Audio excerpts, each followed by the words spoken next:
En mai 2026, je vais partir en Australie pour traverser le désert avec une charrette que j'ai moi-même fabriquée.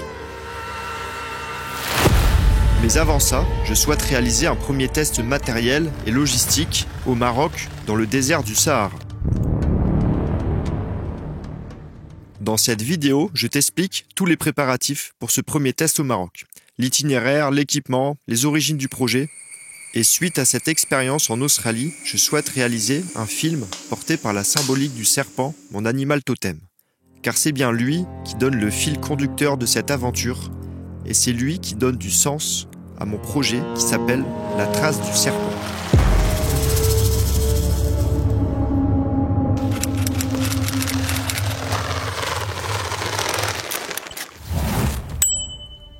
En partant du centre rouge du pays, Alice Springs, je traverserai tout d'abord le désert Simpson en hors-sentier depuis Old Andado Station sur 400 km jusqu'à Birdsville. Puis la traversée retour également en hors-sentier sur 480 km jusqu'à Oudnadatta. Ensuite, de Cooper Pedy, une très longue section de piste sur la Hanbiddle Highway, à travers le grand désert Victoria, 770 km jusqu'à une station-service au milieu de l'un des endroits les plus reculés du pays. Île Kolka, puis encore 500 km jusqu'à une communauté aborigène Warburton. Ensuite, la traversée du désert Gibson sur 570 km, dont 330 km en hors-sentier. Pour finir, depuis Poulmou, 400 km de hors-sentier à travers le grand désert de sable jusqu'à 80 Miles Beach. Mais avant ça, je vais réaliser un premier test au Maroc pour tester principalement l'équipement et la logistique. Pour ce premier test de 500 km, je me rends dans le désert du Sahara, dans le sud marocain. En partant de Erfoud, je souhaite rallier Merzouga et traverser l'ergue Chebi, puis à travers des petites pistes et hors-sentiers secondaires et isolés, sur 300 km jusqu'à Tagounit et Mehamid. La dernière phase, la plus intéressante à mes yeux, consistera à traverser le plus grand ergue du Maroc, les dunes de sable de l'ergue Chegaga, et en hors-sentier jusque le lac Iriki et Foumsgouid. Ma destination finale pour ce premier test.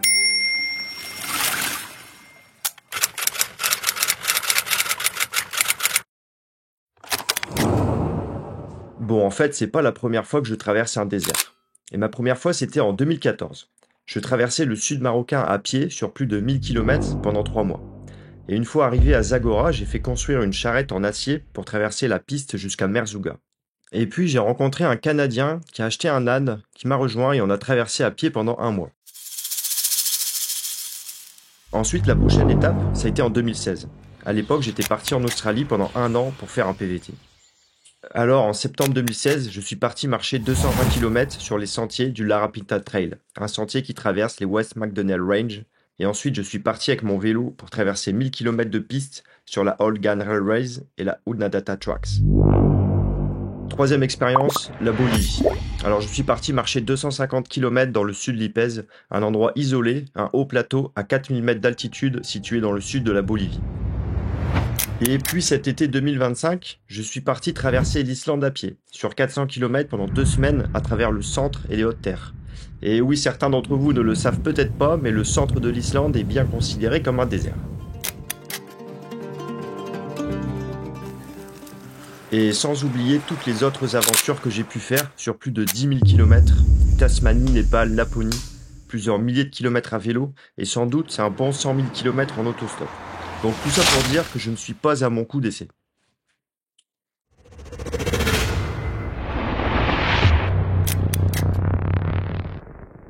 Bon, maintenant je vais vous parler des origines du projet. Alors le projet s'appelle La Trace du Serpent. Donc pourquoi la trace du serpent? Pourquoi le serpent? Eh bien tout simplement parce que le serpent c'est mon animal spirituel, mon animal totem on va dire. C'est une énergie à laquelle je suis très lié. Je rêve très souvent de serpents. Il y a des périodes où ça m'arrive quasiment toutes les semaines. L'énergie du serpent, c'est une énergie qui est très primitive, qui touche à la création. D'ailleurs, pour de nombreux peuples, c'est une énergie créatrice. Pour les aborigènes d'Australie, le serpent arc-en-ciel, c'est un être créateur qui apporte la fertilité et l'eau. Il s'oppose au soleil. Et donc aussi, on a toujours ce principe de dualité, d'opposition. et qu'on retrouve dans la création. Puisque notre monde, c'est l'homme, la femme, le soleil, la lune, il y a toujours un principe de polarité qui régisse les lois physiques de notre monde. Et cette énergie créatrice du serpent incarne parfaitement cette dualité.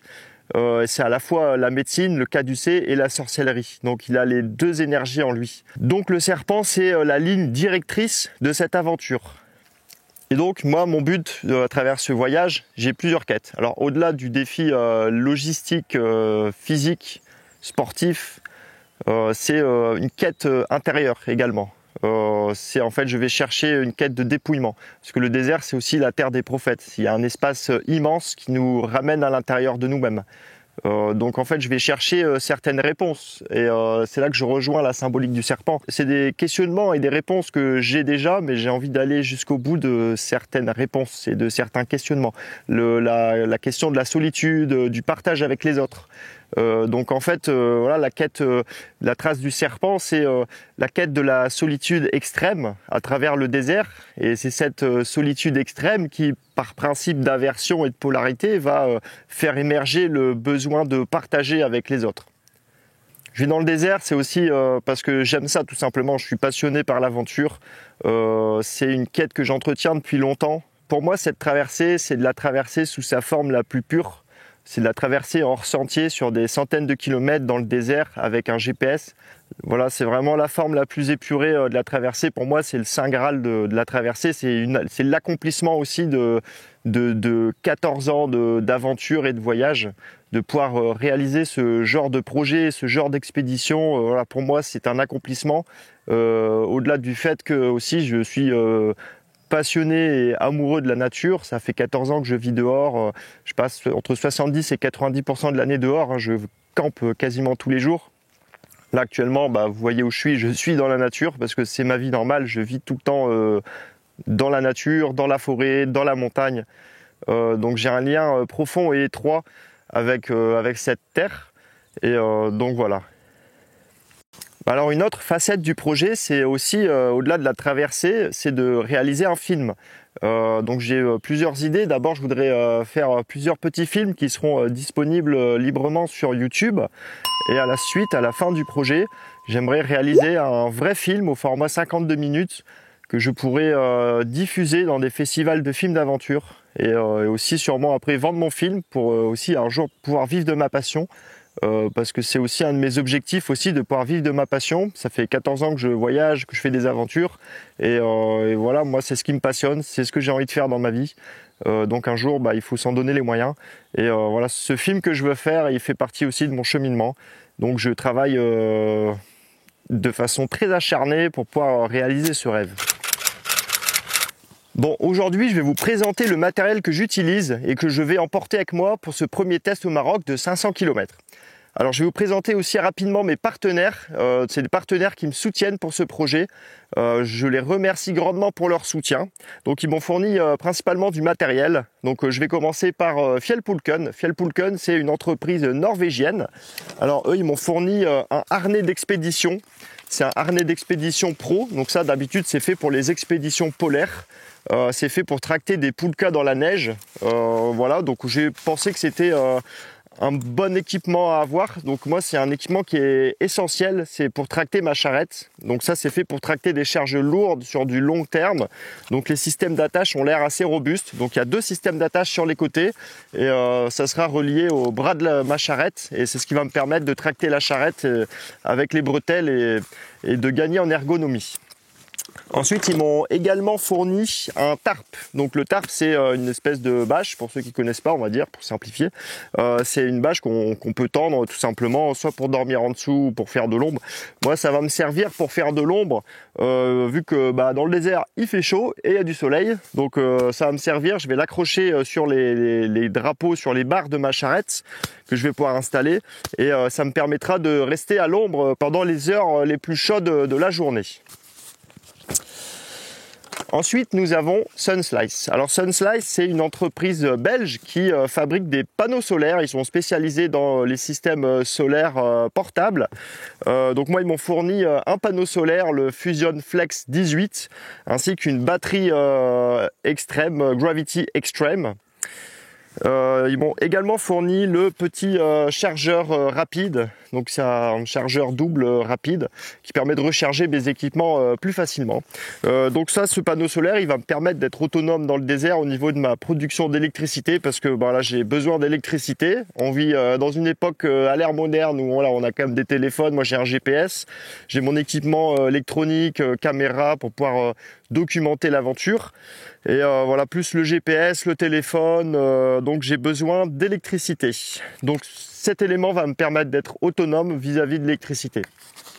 Ensuite, nous avons Station 9. Alors Station 9, c'est une entreprise française qui fabrique et vend des couteaux. Donc ils m'ont fourni 2 couteaux, un petit couteau et un plus grand. Donc principalement le plus grand va me servir pour faire du feu. C'est plutôt un couteau qui va me servir pour du bushcraft. Après voilà, c'est un couteau qui est utilisé aussi par les forces spéciales françaises. Donc il est aussi taillé pour le combat. Je vais pas du tout avoir cet usage-là, évidemment. Mais au cas où, c'est toujours bien d'avoir ça de côté. C'est un très bon couteau. Il est joli, il est beau et la lame est super. C'est vraiment un beau couteau et je les remercie grandement pour leur soutien pour cette aventure. Ensuite, nous avons Shopka Assurance. Alors Shopka Assurance, beaucoup d'entre vous connaissent sûrement, c'est une entreprise qui est spécialiste dans les contrats d'assurance de voyage. Ils ont un peu pignon sur rue, donc ils me soutiennent pour ce projet, en tout cas pour ce premier test au Maroc, en me fournissant un contrat d'assurance pendant les 43 jours que je vais rester là-bas. ULM Technologies, donc c'est une entreprise qui est située dans le nord de la France, qui sont spécialistes dans les pièces d'aéronautique. Alors ils m'ont fourni l'acier. C'est de l'acier 25 CD4S qui m'a été utile pour fabriquer toute ma charrette. Donc c'est une pièce centrale et primordiale pour ce projet. Bon ensuite je vais revenir un peu sur le matériel que j'utilise. On va commencer par le matériel de camping. Donc tout simplement, je vais prendre 2 matelas de sol pour pouvoir bien dormir. Comme ça j'ai pas de soucis. J'ai un petit matelas gonflable que j'ai depuis longtemps qui est tout pourri mais qui marche quand même. À côté de ça, j'ai mon sac à dos que je vais également embarquer. Mon matelas de sol en mousse. Donc les deux, ça va me permettre d'avoir un bon système et de bien dormir confortablement. À côté de ça, j'ai une tente. Donc ça, c'est une tente que j'ai depuis 4-5 ans. Donc c'est une tente Hillberg. Hillberg, c'est un fabricant de tentes suédois qui font des tentes de très bonne qualité. C'est parmi les meilleures tentes au monde. C'est extrêmement cher, mais c'est du matériel de qualité. Donc ça, c'est une tente 4 saisons. C'est pas vraiment utile d'avoir une tente 4 saisons pour ce genre d'expédition parce que évidemment il fait chaud. Par contre, ça résiste au vent. C'est très résistant et surtout c'est les fermetures éclairs parce que là où je vais il y a beaucoup de sable évidemment, c'est le désert, donc les fermetures éclairs sont un petit peu plus fiables sur ce genre d'équipement. Donc voilà, j'ai peur que si je pars avec une tente un peu plus type ultralight, les fermetures éclairs elles sont très fines et ça risque de s'obstruer, de se casser avec le sable. Donc je préfère partir avec ma tente d'expédition Hillberg. Ensuite, pour faire à manger, tout simplement un réchaud à essence avec une casserole et le reste de la popote. Voilà, c'est un réchaud à essence MSR. Ils sont assez connus dans ce genre d'équipement. Ça me permet de pouvoir cuisiner n'importe où et surtout de pouvoir cuisiner avec l'essence parce que évidemment l'essence on en trouve partout, contrairement au gaz parce qu'il faut trouver les bons types de bouteilles, les bonnes tailles. On n'en trouve pas partout, surtout au Maroc. Donc au Maroc, je trouve de l'essence partout et donc je suis autonome au niveau de l'essence. C'est beaucoup plus simple à trouver. Voilà. Alors, au niveau réparation, c'est toujours important de prévoir pour pouvoir réparer son équipement. Donc j'ai du scotch pour les fonds de jantes. Évidemment, j'ai 2 pompes, une de secours. Ensuite j'ai des rayons de secours, il faut encore que j'achète une clé pour changer les rayons. Ensuite des petits outils, ça me sert principalement pour pouvoir monter ma charrette, donc juste des clés pour pouvoir monter toutes les vis, les boulons, etc. Ensuite on a des patchs pour réparer les chambres à air, des rustines. On va mettre un filet. Donc sur la charrette, je vais pouvoir rajouter également un filet. Ce filet va me permettre de sécuriser mon équipement et éviter que les bidons d'eau ils bougent un peu trop. Petit détail, un petit masque Alors ça c'est un masque de ski, ça va être utile sûrement pas, il n'y a pas de neige, mais quand il y a des tempêtes de sable, après l'Islande, j'ai compris que c'est quand même bien d'avoir un masque, parce que quand il y a du sable et qu'il y a une tempête, ça fait mal. Donc un masque, c'est une très bonne idée. Bon, au niveau des chaussures, je pars avec des chaussures de randonnée, rien d'exceptionnel, c'est des chaussures que j'ai achetées à Decathlon, elles ont déjà fait 1000 km. Donc elles commencent à avoir pris un petit peu cher. Donc je pense que je vais leur mettre 500 km de plus et je pense que elles auront fini leur vie. Et donc je vais en racheter pour l'Australie évidemment. Je vais acheter des Salomon version Forces que j'avais déjà eu pour un précédent voyage en Laponie. Donc voilà, pour l'instant je pars avec ça, ça fera très bien l'affaire. Ensuite au niveau des habits, écoutez, tout le monde sait ce que c'est des habits. Donc voilà, je vais prendre juste une veste imperméable que j'ai achetée à Decathlon il y a longtemps. Ça c'est si jamais vraiment il pleut ou il fait froid, je peux rajouter ça. Ensuite j'ai un pull de type un peu polaire, donc système 3 couches, et puis ensuite des t-shirts normaux quoi. Et à côté de ça je vais avoir un short pour quand il fait vraiment chaud. Waouh. Et ensuite un pantalon, voilà, comme tout le monde quoi. Bon, évidemment, il y a aussi des sacs étanches qui sont importants pour ranger mon matériel électronique, par exemple, ou certains objets sensibles, voire même mes habits. Après, c'est pas un environnement où il va beaucoup pleuvoir, donc c'est pas essentiel, mais c'est toujours bien. Donc, avec tous mes sacs étanches, je suis capable de ranger l'entièreté de mon matériel de façon sécurisée à l'abri de la pluie. J'aurai pas de rivière à traverser, donc c'est pas un souci, mais c'est quand même mieux de les avoir. Ensuite, on a des lunettes de soleil, un cadenas pour pouvoir sécuriser la charrette pour quand je pars. Ça ne devrait pas m'arriver, mais bon, selon certains endroits, la nuit, ou voilà, ça peut être utile de mettre le cadenas. Je préfère en avoir un que ne pas l'avoir et le regretter de l'avoir pas pris. Ensuite, on a des bâtons de randonnée, donc voilà, avec mon harnais d'expédition, ça me permet de tenir ma charrette en fait avec le harnais, donc je vais avoir les bras libres et ça va me permettre de pouvoir avancer dans le sable et sur le terrain de façon un peu plus facile. Et ensuite, petit matériel, de lampe frontale. Est-ce que c'est nécessaire d'en avoir deux? Je pense que c'est bien. Souvent, c'est quand même assez conseillé d'avoir plusieurs systèmes de secours. Donc voilà. Moi, j'ai deux lampes frontales, une qui est bien, une que j'ai achetée vraiment pas cher de secours. Donc voilà, plus mon téléphone, ça me fait 3 lampes.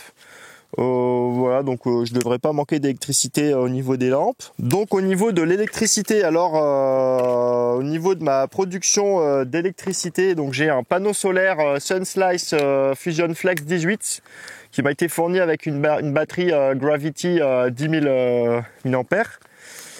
Donc ça va me permettre de produire mon électricité n'importe où dans le désert et d'être autonome vis-à-vis de ma production d'électricité. À côté de ça, j'ai aussi d'autres batteries externes, une de 45 000 et une de 20 000. Donc ça me donne à peu près 75 000 milliampères de stockage d'électricité. Donc je pense que c'est déjà pas mal. Normalement, ça devrait me suffire. Sachant que je peux aussi produire mon électricité, donc voilà, j'ai du stockage, de la production d'électricité, mais ce premier test va me permettre de définir si c'est assez ou pas, parce qu'évidemment j'ai quand même des gros besoins en électricité par rapport au film que je fais, parce que voilà, j'ai mes batteries de caméra rechargées, j'ai mon GPS, mon téléphone, voilà, les lampes frontales, donc il y a quand même un certain nombre d'équipements électriques dont j'ai besoin. Et voilà, ça va me permettre d'être autonome au niveau de l'électricité. Puis j'ai aussi des chargeurs rapides, donc un que Sunslice m'a fourni, et puis j'en ai aussi d'autres qui me permettent de recharger mes équipements à une prise électrique un peu plus rapidement.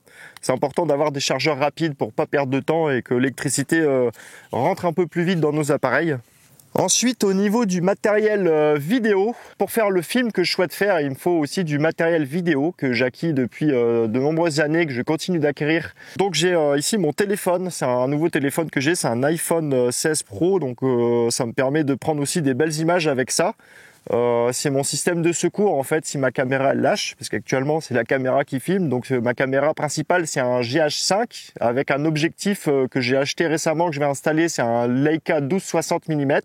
À côté de ça j'ai aussi un trépied sur lequel la caméra est posée, et puis normalement je devrais aussi partir avec un stabilisateur DJI RS4 mini qui me permet de prendre des plans stabilisés, et il y a aussi une fonction tracking qui va pouvoir me suivre et faire des mouvements de caméra, parce que je suis tout seul pour me filmer, donc c'est des équipements qui peuvent m'être nécessaires.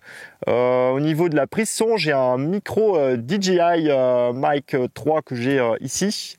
Et puis j'ai un autre micro aussi que je vais installer, c'est le Rode VideoMic Plus. C'est un autre micro qui me permet du coup d'enregistrer du son directement sur la caméra.